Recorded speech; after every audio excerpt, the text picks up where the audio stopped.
நாம் பார்ப்போம். அந்த திருக்குறள் இப்படி சொல்லுகிறது: திறன் பழி கூறுவான் தன் பழி உள்ளும் திறன் தெரிந்து கூறப்படும். அத சும்மா ரெண்டே விஷயமா சொல்லிடலாம். முதல்ல இருக்கிற ரெண்டு சீர் பிறன் பழி கூறுவான், அதுக்கு அடுத்தது பக்கத்துல இருக்கிற சீர் தன் பழி கூறப்படும். அவ்வளவுதான். அடுத்தவங்க பழியை நீங்க சொன்னீங்கன்னா உங்க பழியை ஒருத்தர் சொல்லுவாங்க.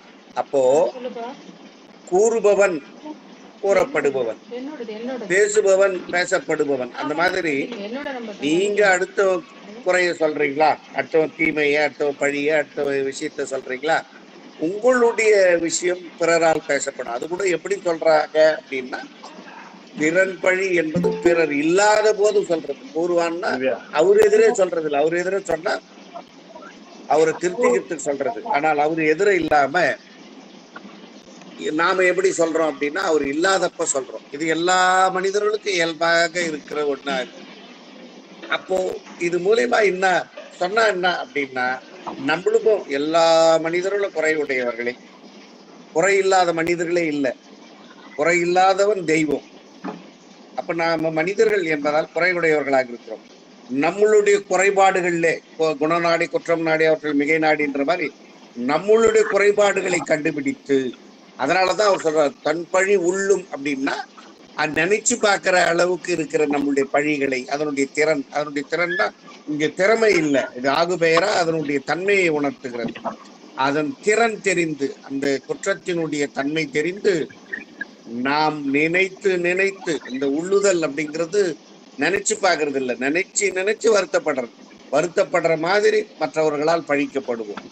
ஸோ இதனுடைய சுருக்கம் என்னன்னா, நீங்க அடுத்த ஒரு குறைய பேசுறீங்களா, உங்க குறைய அடுத்தவங்க பேசுவாங்க. என்கிட்ட குறையே இல்லை அப்படின்னு ஒரு மனிதனும் சொல்ல முடியாது. அப்ப சுருக்கம் என்னன்னா, நீங்க யார் குறையும் பேசலன்னா உங்களை யாரும் குறை பேச. இதெல்லாம் ரொம்ப நடைமுறைக்கு இல்லாத ஒன்று.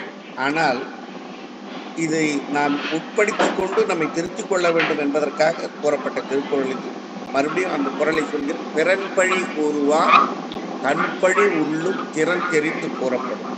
இந்த திருக்குறளோடு நிறைவு செய்து கொண்டு ஐயா ஏழுமலை ஐயாவிடம் சிலப்பதிகாரத்தில் நாட்டார் வழக்காற்றியல் எனும் தலைப்பில் உரையாற்றுமாறு நான் அவருக்கு வழிவிட்டு இடம் அமர்கிறேன். நன்றி. நன்றிங்க. நன்றி. ஒரு பாரதியினுடைய ஒரு கவிதையோடு நாம் தொடங்கலாம் என்று நினைக்கிறேன். பாரதி சொல்லுவான்: தேடி சோறு நிதம் தின்று சின்னம் சிறு கதைகள் பேசி மனம் வாடி துன்பமிக உயர்ந்து பிறர் வாட பல செயல்கள் செய்து நரைகூடி கிழப்பருவம் எய்தி கொடுங்கூற்றுக்கு இறையென பின்மாயும் வேடிக்கை மனிதரை போல நான் வீழ்வேன் என்று நினைத்தாயே என்பான் பாரதி. ஏன் இந்த கவிதையை நான் சொல்லுகிறேன் என்றால், இந்த தொடர்ச்சியாக இந்த நன்னூலை தொடங்கி இப்போது சிலப்பதிகார இந்த கூட்டத்தை செய்து கொண்டிருக்கக்கூடிய எங்களுடைய நண்பரும் பேராசிரியருமான ரமேஷ் ஐயா அவர்களுக்கு நான் முதற்கண் வணக்கத்தை தெரிவித்துக் கொள்கிறேன். அவர் இப்பொழுதெல்லாம் ஒரு ஒரு தமிழுக்காக தொண்டு செய்வது என்பது நினைக்கக்கூடியவர்கள் அரிது. அவற்றிலும் தொடர்ச்சியாக அந்த தமிழை செய்து கொண்டிருப்ப, அதுக்கான தொண்டுகளை செய்து கொண்டிருப்பது, அறிஞர்களை உரையாட வைப்பது, தமிழை அடுத்த கட்ட மொழியினுடைய சிறப்பை அடுத்த கட்டத்துக்கு கொண்டு செல்வது என்றெல்லாம் மிக தொடர்ச்சியாக தொய்வில்லாமல் செய்து கொண்டிருக்கிறார். இந்த அரும்பணிக்காக நாம் அவரை பாராட்ட வேண்டியது கட்டாயம். இந்த நிலையில் அவருக்கு முதற்கண் வணக்கத்தை கூறி, இப்பொழுது இந்த நிகழ்வை மிக சிறப்பாக ஒரு அறிமுகம் செய்து ஒரு சிறந்த ஒரு குரலை எடுத்துக்காட்டி நமக்கெல்லாம் ஒரு நல்ல ஒரு தொடக்கத்தை உருவாக்கிய நம்முடைய பேராசிரியரும் மூத்த நம்முடைய அருள் பத்மராஜன் ஐயா அவர்களுக்கும், என்னுடைய நண்பர் பச்சையப்பன் அவர்களும் உள்ளிட்ட பலர் இங்கு கூடியிருக்கிறார்கள். இவர் அனைவருக்கும் நான் முதற்கண் வணக்கத்தை தெரிவித்துக் கொள்கிறேன். இந்த தமிழ் பணியை பற்றி நான் ஒரு சில வார்த்தைகளை கூறி என்னுடைய உரையாடலுக்குள் நான் வரலாம் என்று நினைக்கிறேன். முன்பெல்லாம் நாங்கள் சென்னை பல்கலைக்கழகத்தில் படித்துக் கொண்டிருக்கும் பொழுது கன்னிமரா நூலகத்திற்கு செல்வோம். அப்பொழுது செல்லும் பொழுது எங்கு பார்த்தாலும் ஒரு 20, 30, 40 வயது முதிர்ந்தவர்கள் ஏதோ ஒரு தமிழ் கூட்டத்தை நடத்தி கொண்டிருப்பார். அப்பெல்லாம் நாங்கள் இளைஞர்களாக இருக்கும் பொழுது நினைப்போம், இவங்களுக்கெல்லாம் இந்த வேலை தேவையா? எந்த வயசுல போய் எதுக்கு தேவையில்லாத வேலைகளை செஞ்சுட்டு இதெல்லாம் ஒரு வேலைன்னு செஞ்சுட்டு இருக்காங்களே அப்படின்னு நினைப்போம். ஆனா அதற்கு பிறகுதான் இப்படியான ஒரு தமிழ் கூட்டங்கள் தொடர்ச்சியாக ஏன் நம்முடைய முன்னோர்கள் கொண்டு சென்றார்கள். ஒரு மொழி என்பது ஒரு சமூகத்தினுடைய ஒரு இனத்தினுடைய எத்தகைய ஒரு மிகப்பெரிய ஒரு அடையாளமாக இருக்கிறது. அந்த மொழி சார்ந்த இலக்கியங்களை பாதுகாக்க வேண்டியது எத்தகைய இன்றியமையாது என்பதை செல்ல செல்ல செல்ல உலக வரலாறுகளையும் படிக்கும் பொழுது, இலக்கிய வரலாறுகளை எல்லாம் படிக்கும் பொழுதுதான் ஒரு மொழி காப்பாற்றப்பட வேண்டும் என்றால் கட்டாயம் அந்த மொழியினுடைய இலக்கியங்களை பாதுகாக்க வேண்டும். ஒரு இனத்தினுடைய வரலாறுகளை கட்டமைக்கவும் அதை பாதுகாப்பதற்கும் அந்த மொழியினுடைய இலக்கியங்களை நாம் பேசவும் செய்யவும் வேண்டும் என்பதை நான் புரிந்து கொண்டேன். இந்த நிலையில் நம்முடைய பேராசிரியர் ரமேஷ் ஐயா அவர்கள் எங்கள் கல்லூரியில் குறைந்தபட்சம் அவரோடு ஒரு 10 ஆண்டு காலம் பணியாற்றக்கூடிய ஒரு அனுபவம் நிலையில் மிக தொய்வு இல்லாமல் தமிழ் பணியை செய்து கொண்டிருப்பவர். அப்பேற்பட்டவர் இந்த சிலப்பதிகாரத்தில் நான் உரையாற்றுவதற்கு ஒரு வாய்ப்பை நல்கியதற்கு முதலில் வணக்கத்தையும் நன்றியும் கூறுகிறேன். இந்த சிலப்பதிகாரத்தில் நாட்டார் கூறுகள் என்கிற இந்த தலைப்பிற்குள் நாம் செல்வதற்கு முன்பாக ஒரு சில புரிதல்களோடு நாம் சிலப்பதிகாரத்தை அணுக வேண்டும்.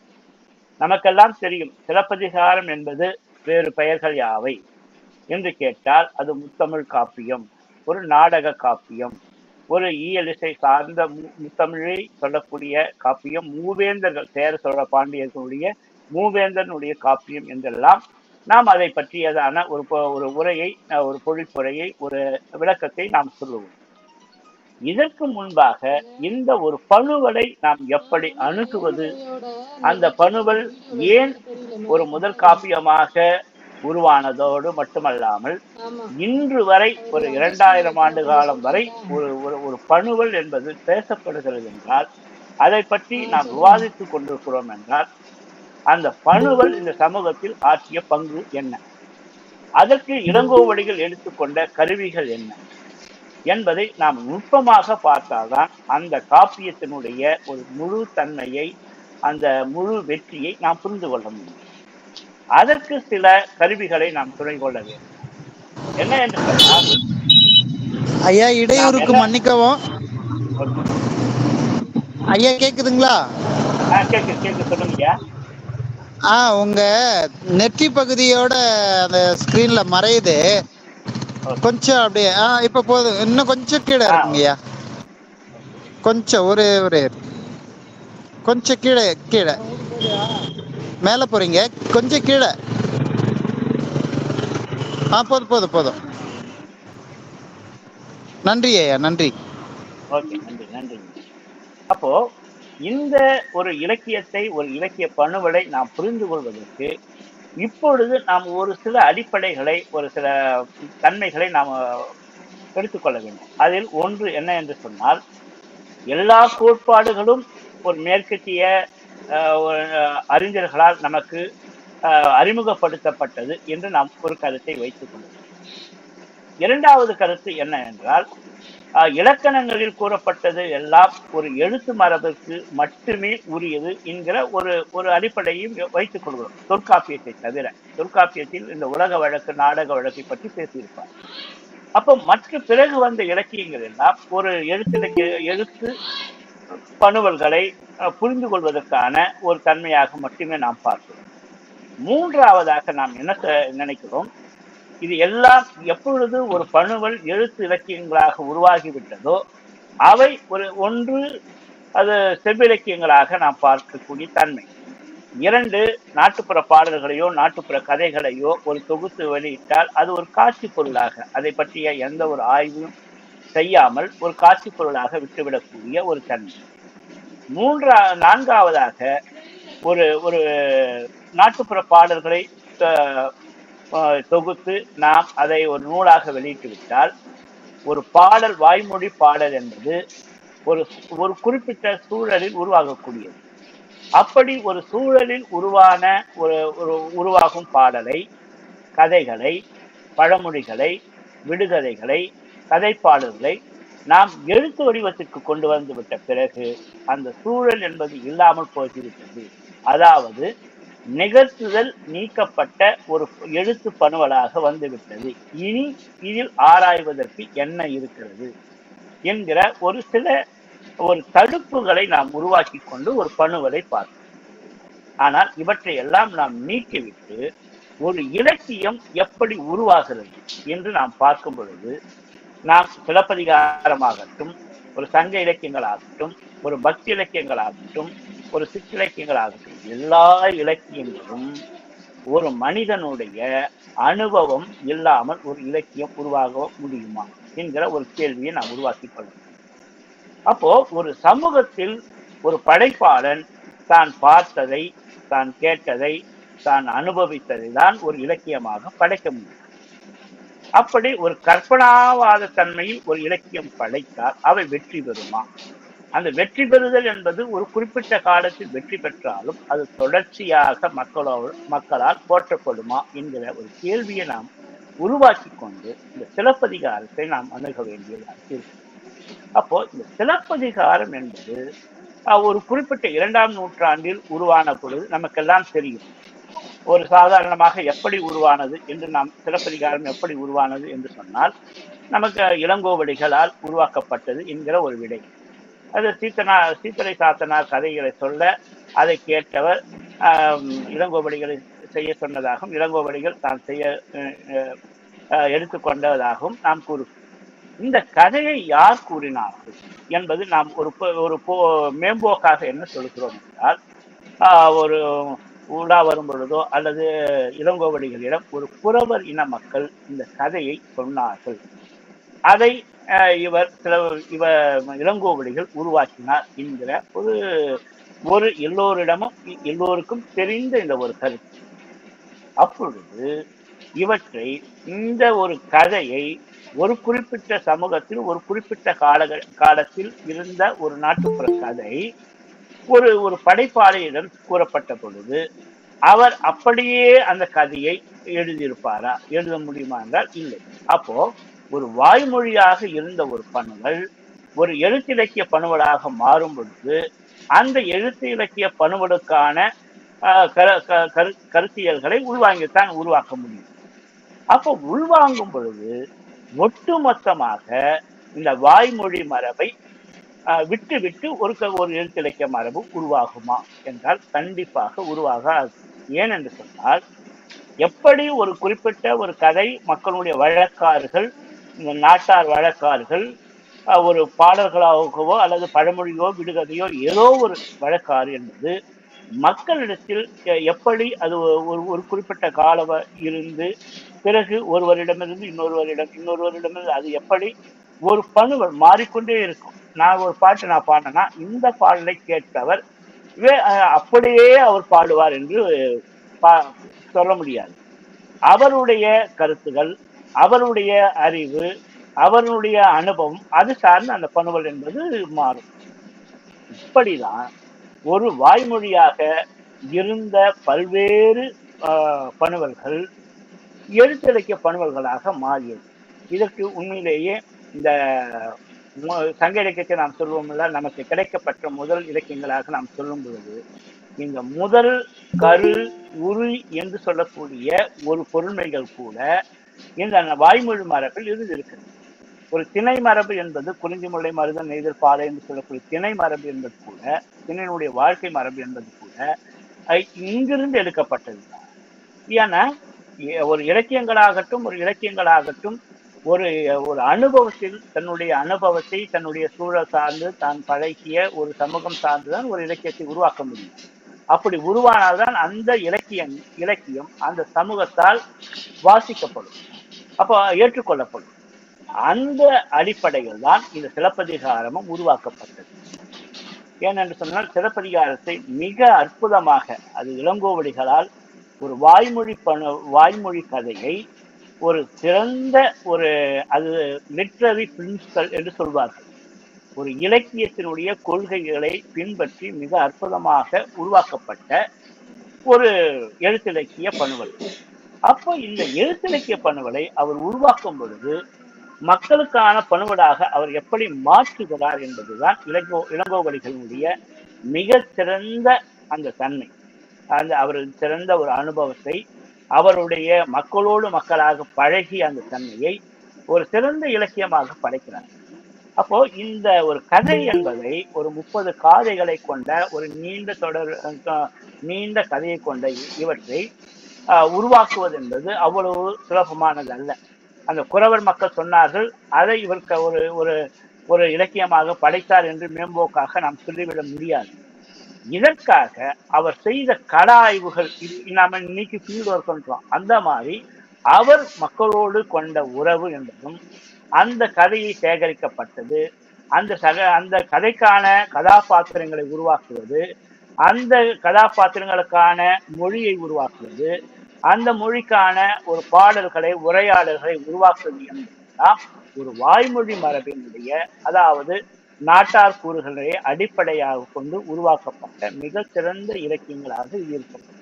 இவற்றை பற்றி ஒரு சில அறிஞர்கள் என்ன சொல்லுகிறார்கள் என்பதையும் நாம பார்க்கும் பொழுது, இந்த சிலப்பதிகாரத்தில் எப்படி ஒரு நாட்டார் கூறுகளால் கட்டமைக்கப்பட்ட ஒரு சிறந்த காப்பியமாக இருக்கிறது என்பதை நாம் புரிந்து கொள்ளலாம். ஒரு சில எடுத்துக்காட்டுகளை நான் கூறி அதுக்கு பிறகு நம்ம இந்த ஒரு ஆய்வுபூர்வமான ஒரு நிலையை நாம் பார்க்கலாம்.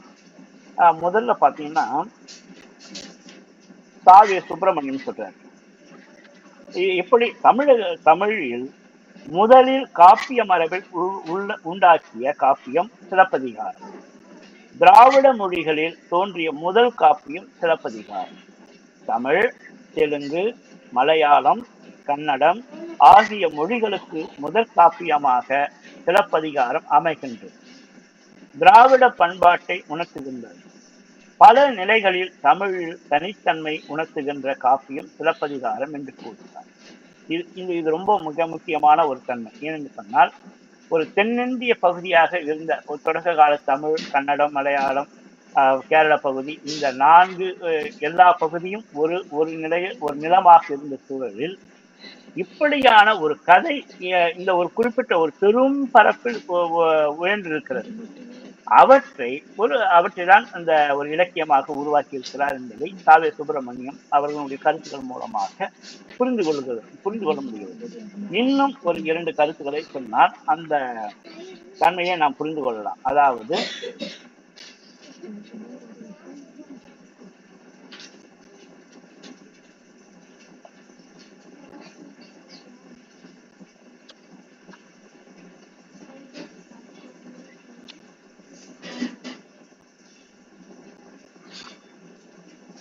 இன்னொருத்தருடைய, அதாவது அதே மாதிரி சாவேசு இன்னும் சொல்றது தொன்மை தோல், இதெல்லாம் நமக்கு தெரியும். அப்ப அந்த தொன்மை தோல் என்று சொல்லக்கூடியது அது கூட தொன்மை என்பதற்கும் தோல் என்பதற்கும் தொன்மை என்பதற்கும் முதற் காப்பியமான சிலப்பதிகாரத்தை காட்டாக கூறுகிறார்.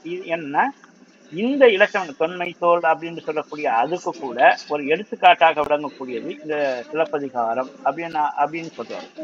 அப்போ இந்த ஒரு இலக்கணங்கள் இலக்கணம் உருவாக்கப்பட்டதுக்கும் நமக்கு எல்லாம் தெரியும் ஒரு சொல், அதாவது இலக்கியம் கண்டு இலக்கணம் உருவாக்குது.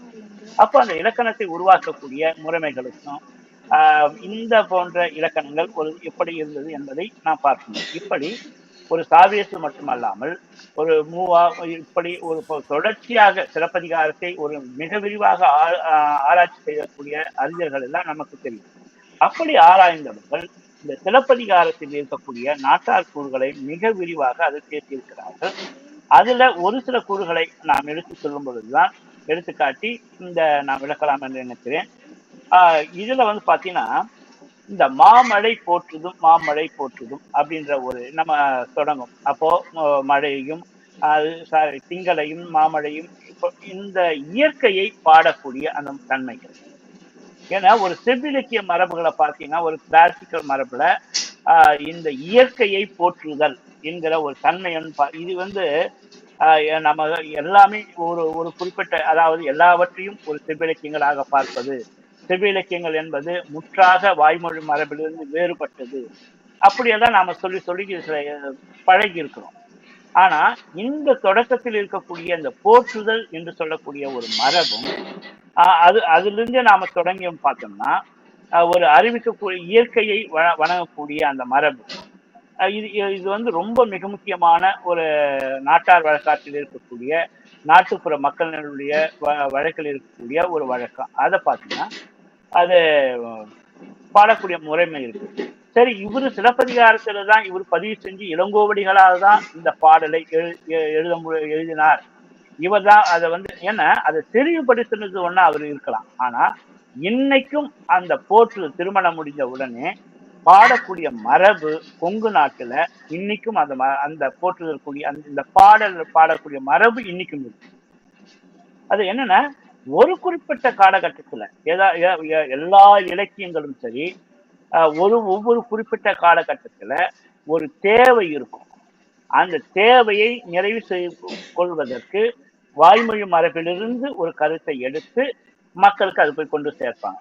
இந்த செயல்பாடுதான் சிலப்பதிகாரத்துல உருவானது. அப்ப என்னங்க, அதாவது தமிழ்நாடு, கேரளா, கர்நாடகா, ஆந்திரா என்று இருந்த அந்த நிலப்பகுதியை அங்கிருந்த அந்த மக்களுடைய வழக்காறுகளை எடுத்துக்கொண்டு ஒரு ஒரு இலக்கியத்திற்கான ஒரு கொள்கையை உருவாக்கி மிக அற்புதமாக செஞ்சிருக்கார். அப்போ இந்த மங்கள வாழ்த்து பாடலை சிலப்பதிகாரத்தில் உருவாக்கக்கூடிய தன்மை இன்றும் அந்த கொங்கு மண்டலத்தில் திருமணம் முடிந்தவுடன் பாடக்கூடிய மரபு இருக்கு.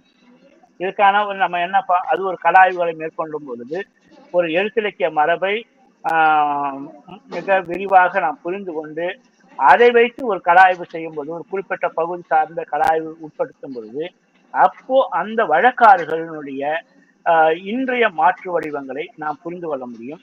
அந்த மாற்று வடிவங்களை புரிந்து கொள்வதன் மூலமாக இந்த செவ்விலக்கியங்களை நாம் புரிந்து கொள்ள முடியும். அப்போ இந்த செவ்விலக்கியங்களுடைய உருவாக்கத்தினுடைய அடிப்படையாக இதுல போக்லோர்ல சொல்லுவாங்க, வாய்பாடுகளாக அடிக்கருத்துகளாக எப்படி வாய்மொழி மரபினுடைய அடிக்கருத்துகளும் வாய்பாடுகளும் ஒரு செவ்விலக்கியத்தினுடைய ஒரு உருவாக்கத்திற்காக இருக்கிறது என்பதை புரிந்து கொள்ளலாம். இது மங்கள வாழ்த்து பாடல் ஒரு மக்களுடைய வழக்காறுகளில், அதாவது திருமண வாழ்க்கை முறையில், அந்த வாழ்க்கை வட்ட சடங்குகளில் இருந்த ஒரு மரபை எடுத்துக்கொண்டு இருப்பதையும் நாம் பார்க்கிறோம்.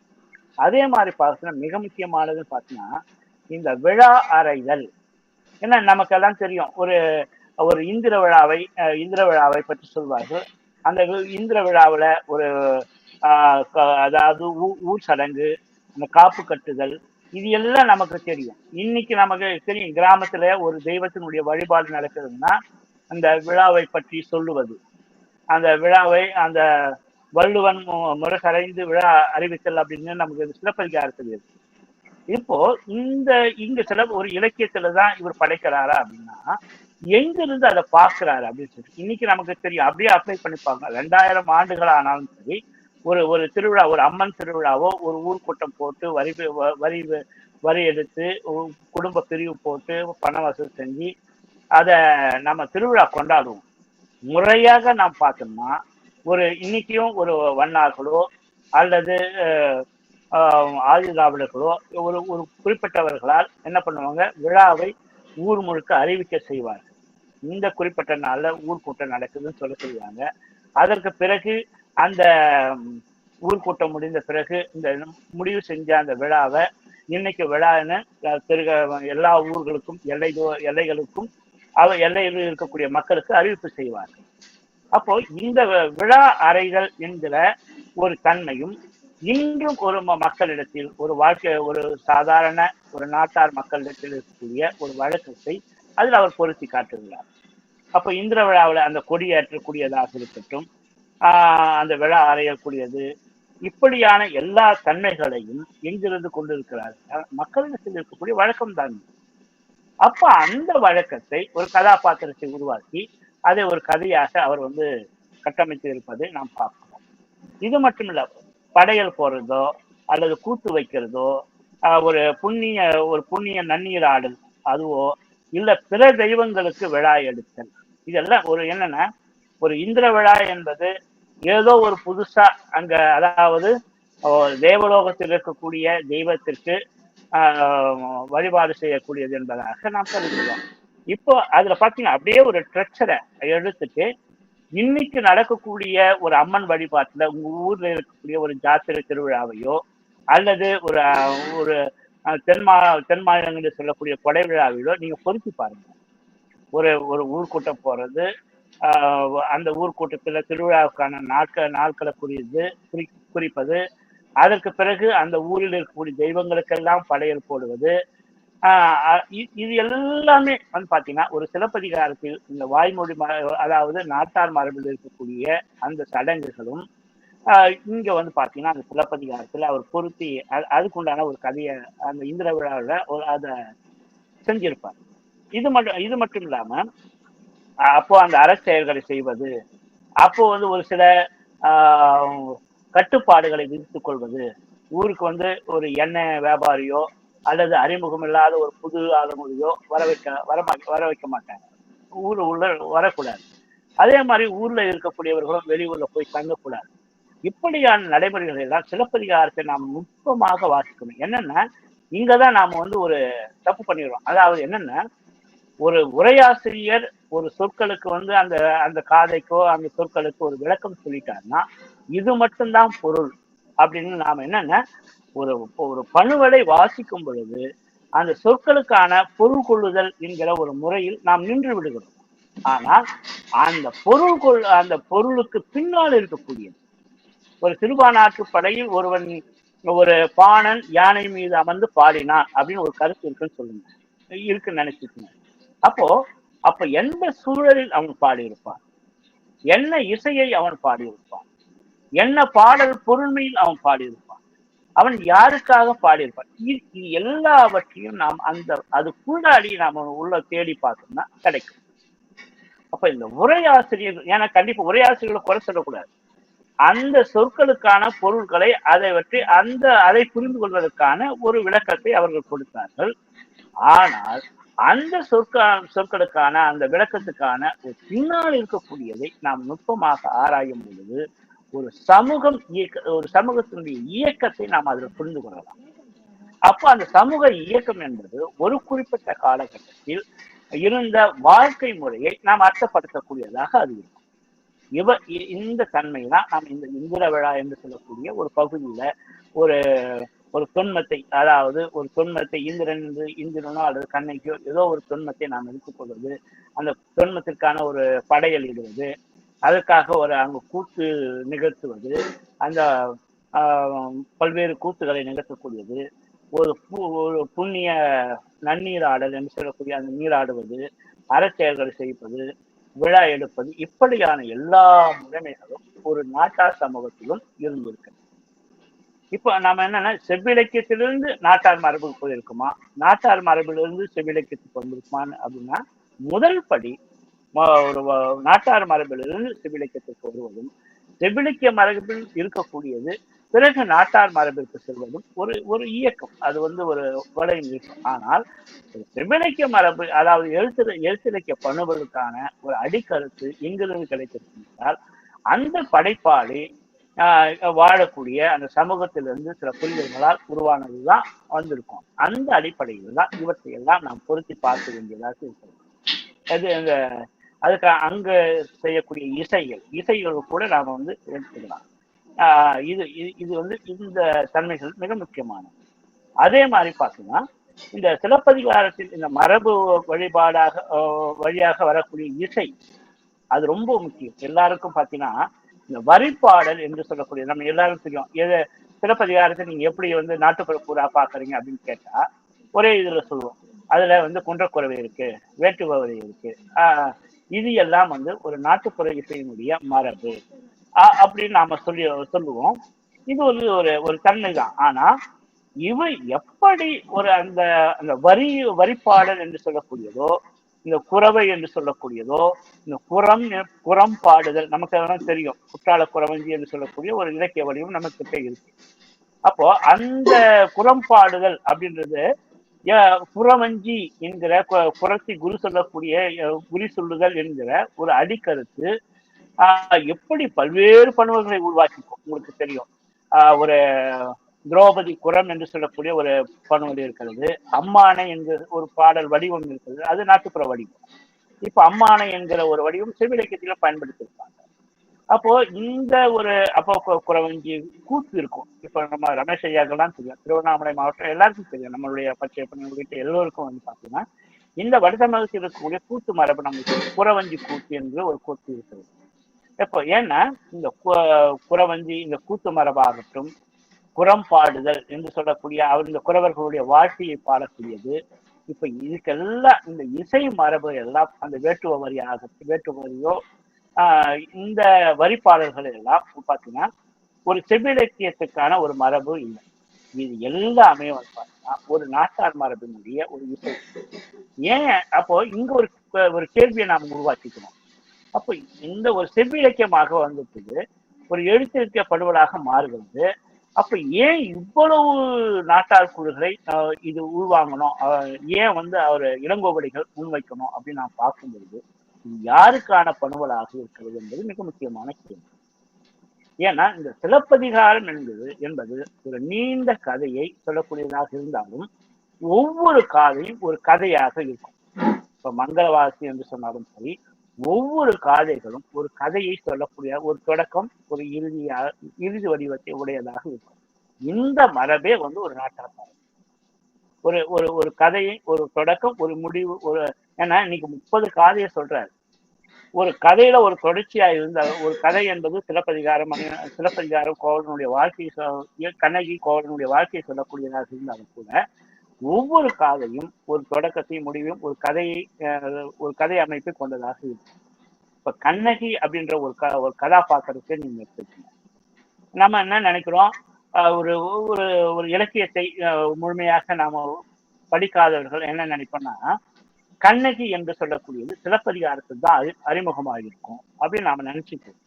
அந்த கதாபாத்திரம் என்பது சிலப்பதிகாரத்தில் மட்டும்தான் கண்ணகின்ற ஒரு பாத்திரம் வந்திருக்கும் அப்படின்னு நாம் நினைச்சுக்குவோம். இல்லை, நம்முடைய பேராசிரியர் எல்லோருக்கும் தெரியும், அது ஏற்கனவே வந்து ஒரு சங்க இலக்கிய பாடல்களில் அந்த பேகனுடைய மனைவி பெயர் கண்ணகி.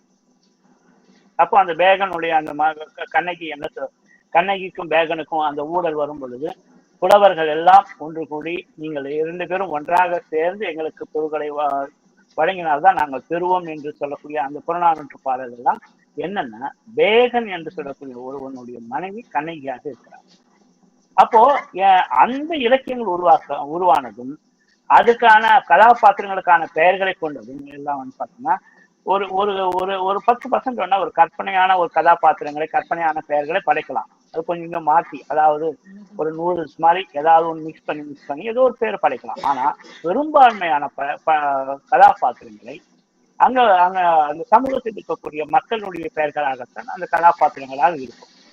அப்ப கண்ணகி என்கிற ஒரு பெயர் கூட ஒரு ஒரு சங்ககால சமூகத்தில் பதிவு செய்யப்பட்ட, அது நாட்டார் சமூகத்தில் இருந்த ஒரு பெயர் தான். அந்த பெயரின் மீதுதான் ஒரு சொன்னதுக்கு பின்னாடி வந்து அது ஒரு கதாபாத்திரமாக உருவாகும். இது எல்லாம் ஒவ்வொன்றுத்திலும் நான் சொல்வது வந்து பார்த்தீங்கன்னா ஒரு பானை தொற்றுக்கு ஒரு பதம் மாதிரிதான். ஒரு இந்திர விழாவாக இருக்கட்டும், ஒரு மங்கள வாழ்த்து பாடல்களாக இருக்கட்டும், அதே மாதிரி பார்த்தீங்கன்னா ஒரு அறிவிப்பு சொல்ற மாதிரி இருக்கும். இப்ப கோவலன் யாரு, மாநாயக்கனுடைய மகன், மாசாத்துவானுடைய மகன். அப்போ அந்த கோவலன் கண்ணகியினுடைய தாய் தந்தை பெயர்களை அறிவிப்பது, அவர்களுடைய வயதுகளை அறிவிப்பது, இது எல்லாம் பார்த்தீங்கன்னா ஒரு கூத்துல ஒரு கட்டியங்காரன் சொல்ற மாதிரியான ஒரு தன்மை. இப்ப கட்டியங்காரன் என்பது அப்ப இருந்திருக்குமா, அந்த கதாபாத்திரங்கள் இருந்திருக்குமா அப்படின்னு எல்லாம் நாம கேள்வி கேட்கலாம். ஆனா அது கட்டியங்காரன் என்கிற ஒரு கதாபாத்திரம் இல்லைன்னா கூட அப்போ அறிவிப்பது என்று சொல்லக்கூடியது ஒரு அந்த மரபு என்பது ஒரு கூத்து மரபுல இருக்கக்கூடிய ஒரு தன்மை. இளங்கோவடிகள் வந்து பாத்தீங்கன்னா இந்த சிலப்பதிகாரத்தை உருவாக்குறதுக்கு ரொம்ப, இப்ப நம்ம சொல்ல ரொம்ப மெனகட்டிருப்பார் அப்படின்னு. ஒரு மிகப்பெரிய ஒரு கடாய்களை கொண்டு ஒரு கதையை உருவாக்குவது. ஏன்னா ஒரு பெரிய புராணத்தை உருவாக்கும் போது சேக்கியார் எப்படி ஒரு பெரிய பாடுபட்டாரோ அந்த மாதிரி இளங்கோவடிகள் என்று ஒரு சமூகத்தை முழுமையாக புரிந்து கொண்டிருக்கிறார். ஒரு செந்தமிழ் இந்த தென் தமிழகம் என்று சொல்லக்கூடிய தமிழகமோ கேரளா எல்லாம் ஒரு நிலப்பகுதியாக இருந்த சூழலில் எல்லா ஒரு ஒரு ஒரு ஒரு ஒரு ஒரு கூட்டு மக்களினுடைய ஒரு பண்பாட்டு அதனால்தான் இது ஒற்றை பண்பாடு என்பது ஒரு அடையாளம் முடியாது. இது ஒற்றை சமயத்தின் சொல்லக்கூடிய ஒரு நூலாக இதை சொல்ல முடியாது. எல்லா எல்லா மக்களுடைய பண்பாடுகளையும் குறவர் மக்களுடைய பற்றி பேசுறாரு, ஒரு ஒரு ஒரு மேற்கத்திய மக்களை பற்றி பேசுறாரு, ஒரு சமயம் சார்ந்தவர்களை பற்றி பேசுறாரு. எப்போ எல்லா சமயம் சார்ந்தவர்களை பற்றியும் ஏன்னா நீங்க சைவம் வைணவம் அப்படின்ற சமயத்தை பற்றி ஒரு நுட்பமா பேசுறாரா அப்படின்னு நாம இல்லாம எல்லாம் அந்த ஒரு பரவலாக இருக்கக்கூடிய ஒரு சமயங்களை பற்றி பேசக்கூடிய தன்மையை பார்க்கணும். அப்போ பல பண்பாடுகளை பேசக்கூடிய சமயமாக பல சமயங்களை பற்றி பேசக்கூடியமாக பார்க்கக்கூடிய ஒரு பன்மைத்துவம் வாய்ந்த ஒரு ஒரு பணுவலாக தான் நாம சிலப்பதிகாரத்தை பார்க்கணும். அதுல ஒரு மிகப்பெரிய அளவில் அந்த நாட்டார் சமயத்தினுடைய கூறுகளை வந்து இருக்கிறத நாம் பார்க்கணும். இதுல சில நம்பிக்கைகள் ஒரு 5 நிமிடம் இருக்கிறதுனால இந்த ஒரே ஒரு இது சொல்றோம். இப்ப நமக்கெல்லாம் தெரியும், இப்போ ஒண்ணு ஒரு நம்ம கிட்ட இருக்கக்கூடிய நம்பிக்கைகளை அவர் எப்படி அற்புதமா அது வைக்கிறார். இந்த சாந்தி செய்தல், நல்ல நாள் பார்த்தல், நன்னீர் ஆட்டுதல், வழக்கால் எடுத்து வைத்தல், பொய்கையில் நீராடுதல், கொற்றவைக்கு பலியிடுதல், கனவு பற்றிய நம்பிக்கை, ஆயரின மக்களுடைய நம்பிக்கை, இந்த மாதிரி ஒரு ஒரு பெரிய லிஸ்டே போட்டு போனோம். அந்த நம்பிக்கைகளை வந்து சொல்லும்போது எவ்வளவு ஒரு ஒரு நம்பிக்கைகள், பழமொழிகள், விடுகதைகள், சடங்குகள், இது எல்லாவற்றையும் நாம் எடுத்து பார்த்தோம்னா ஒரு அந்த கண்ணகியினுடைய திருமணத்தை பற்றி சொல்லும்போது பார்த்தீங்கன்னா நம்மளுடைய பண்பாட்டை, நம்மளுடைய அனுபவத்தை அற்புதமா அதை வச்சு சொல்லுவோம். எல்லா பெண்களும் இணைந்து அந்த அவருக்கான அந்த அழகு பொருட்களை இடிப்பது, யாரெல்லாம் அந்த முதுப்பெண்டீரெல்லாம் வந்தது, எல்லா வகையான அந்த பருவ மகளிர் சொல்லக்கூடியதெல்லாம் பார்த்தீங்கன்னா ஒரு வீட்டுல திருமணம் நிகழ்ந்து. ஆனா இன்னைக்கு சூழலில் ஒரு 20-30 ஆண்டுகளுக்கு முன்பாகலாம் ஒரு வீட்டுல திருமணம் நடந்தா அவர் எவ்வளவு உறவினர்கள் வருவார்கள், அவரவர்களுக்கான வேலைகளை எப்படி செய்வார்கள், அந்த நம்பிக்கைகள் இருக்கிற ஒரு வலது காலை எடுத்து வச்சு உள்ளவாங்க அப்படின்னு நம்ம சொல்லக்கூடிய மரபு, நல்ல நாள் பார்க்கக்கூடிய மரபு, இது எல்லாம் ஏதோ ஒரு இலக்கியத்தில் இருந்துதான் மக்கள் புரிந்து கொள்கிறார்கள் என்பது இல்லை. ஒரு சாதாரண மக்களிடத்தில் இருந்த ஒரு வழக்கத்தை ஒரு காப்பியத்திற்கான ஒரு வழக்கமாக மாற்றிடும், காப்பியத்திற்கான ஒரு கதை பொருண்மையாக அது மாற்றிடும். இது வந்து பார்த்தீங்கன்னா எல்லா காதைகளிலும் மிக அற்புதமாக, என்ன என்று சொன்னால் சில இளங்கோவடிகளினுடைய சிலப்பதிகாரம் இங்கு வரை அது பேசப்படுகிறது என்றால் அதில் வரக்கூடிய ஒவ்வொரு கதாபாத்திரத்தினுடைய பொருண்மைகளும் இன்றைய மக்களுடைய வாழ்க்கையோடு நேரடியாக அது பொருந்துகிறது. அது சடங்குகளாக இருக்கலாம், நம்பிக்கைகளாக இருக்கலாம், அதே போல வழிபாடுகளாக இருக்கலாம், அது வாழ்க்கையில் சொல்லக்கூடிய அறங்களாக இருக்கலாம், அதில் பேசக்கூடிய இசைகளாக இருக்கலாம், அதில் பேசக்கூடிய அந்த பாடல்களுடைய மெட்டுக்களாக இருக்கலாம், ஒரு சுண்ணம் இடிப்பதை பற்றிய அந்த நாட்டுப்புற மக்களுடைய அந்த பாடல்களுடைய வடிவம் மட்டுமல்ல, உள்ளடக்கம் மட்டுமல்ல, இசையையும் அது கொண்டிருக்கக்கூடியதாக இருக்கிறது. இப்படி ஒவ்வொரு நிலையிலும், ஏன்னா இதுல பாத்தீங்கன்னா ஒரு 54 வகையான வாய்மொழி பாடல்களை இதுல பதிவு செய்யும். சிலப்பதிகாரத்தில் எல்லா காதைகளையும் வைத்து நாம் பார்க்கும் பொழுது பல ஒரு 54 வகையான அந்த வாய்மொழி பாடல்களை வந்து இதுல பதிவு செஞ்சிருக்கிறத பார்க்க முடியும். அது என்னென்ன இடத்துல நாம் பார்க்கும்போது மங்கள வாழ்த்துக்கும் சரி, கும்மி பாடல்கள், அதுலயும் அது பெண்கள் எல்லாம் இணைந்து பாடக்கூடிய அந்த கும்மி பாடல்களுடைய தன்மைகள் இருக்கிறது. அதே போல ஆட்டங்கள் 11 ஆடல் சொல்றோம்ல, அது கொஞ்சம் அதுல மாற்றி ஒரு செவியல் தன்மையை அந்த ஆடல்கள் உருவாக்கி இருக்கிறது சொல்லலாம். ஆனா பெரும்பாலும் அந்த ஆடலுடைய வகைகளை சுரங்கை கூத்து, இது மாதிரி பல கூத்து எல்லாம் பார்த்தீங்கன்னா ஒரு குறிப்பிட்ட சமூகத்தில் ஆடி இருந்த ஒரு கூத்து மரபை தான் அது சொல்லுது. அதை விட நம்ம அந்த அரங்கத்தை அமைக்கக்கூடிய மரபு, இங்க ஒரு 7 கோல், இந்த மாதிரி என்னென்ன அது அடிவரையறை, ஒருமுக எண்ணி, இருமுக எண்ணி, இதெல்லாம் வந்து நான் பார்த்தீங்கன்னா அவர் வந்து அன்னைக்கு இதெல்லாம் அவங்க பயன்படுத்தினாங்களா அப்படின்னு நம்ம இப்போ பார்க்கல. ஆனா இன்னைக்கு நம்ம அந்த சிலப்பதிகாரத்தை பின்பற்றிய இன்னைக்கு பார்த்தீங்கன்னா ஒரு கூத்து கொட்டாயை எப்படி அமைக்கிறாங்க, அது மேல இருந்து ஸ்கிரீன் வர்றது, இப்படியான பல்வேறு முறைகள், அந்த ஒரு சில தன்மைகள் என்னன்னா ஒரு 50-50 இல்ல, நாட்டார் மரபை பெரும்பான்மையாக அவர் எடுத்துக்கொண்டு இவருடைய அந்த கிரியேட்டிவிட்டி என்று சொல்லக்கூடிய ஒரு சில தன்மைகளை உருவாக்கி மிக அற்புதமான ஒரு கதாபாத்திரமாக உருவாக்கியிருக்கிறார்.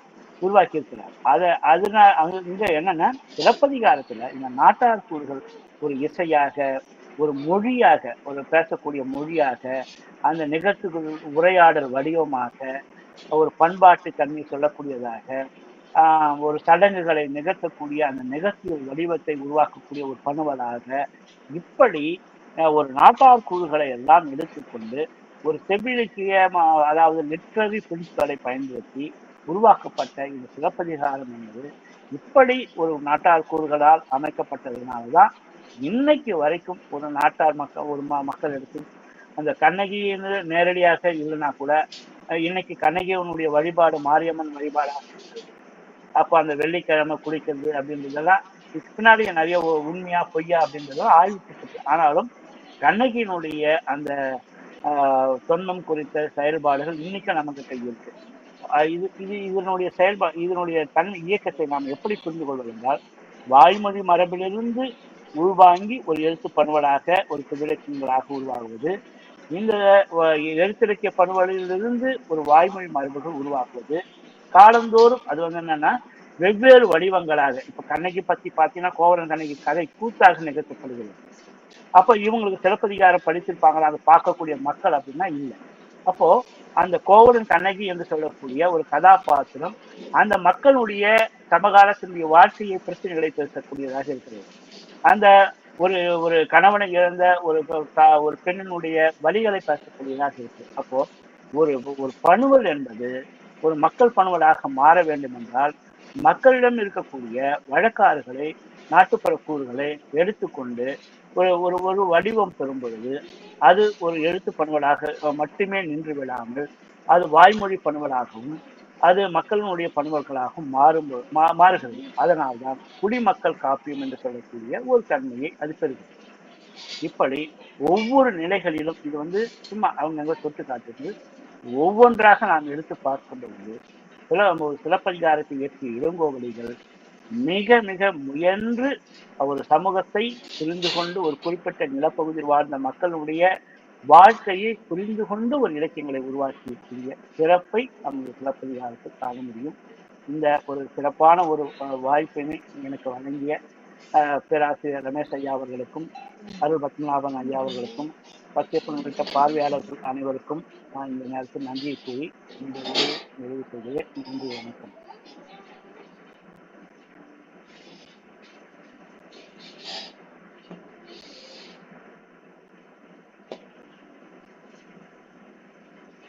கேட்குங்களா?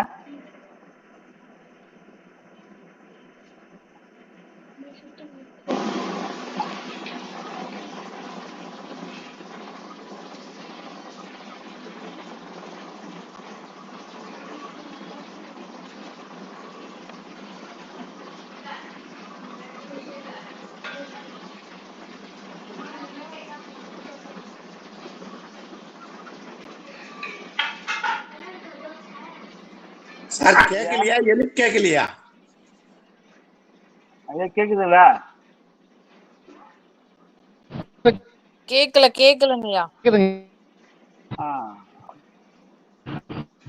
Okay okay okay. இப்ப கேக்குதுங்களையா? கேக்குது சார், கேக்குது. ஓகேங்க. அதுதான் இப்போ அதுதாங்க இப்ப நம்ம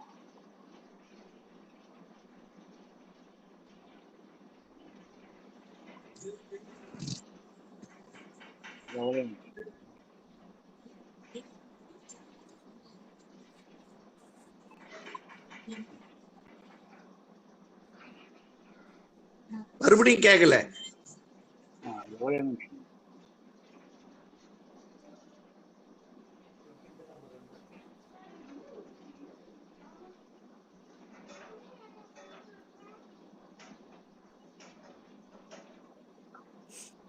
ஆடியோ வீடியோ ரெண்டுமே ஆஃப் ஆயிட்டுங்கய்யா. சரி, ட்ரை பண்றாருன்னு நினைக்கிறேன்.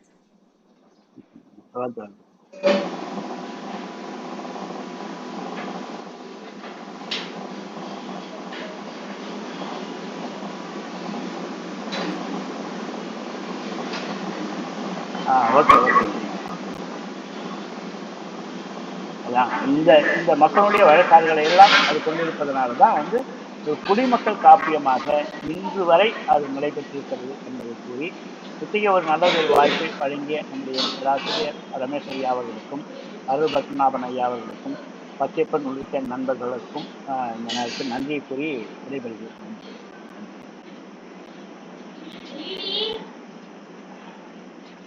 கேட்குறாங்கல்ல ஐயா? முடிக்கிறது ரமேஷ் ஐயா முடிச்சிடுறீங்களா? நான் தான் முடிக்கணுமா? ரமேஷ் ஐயா லெஃப்ட் ஆயிட்டா இல்லைங்க, லெஃப்ட் ஆயிட்டாருங்க, லெஃப்ட் ஆயிட்டு.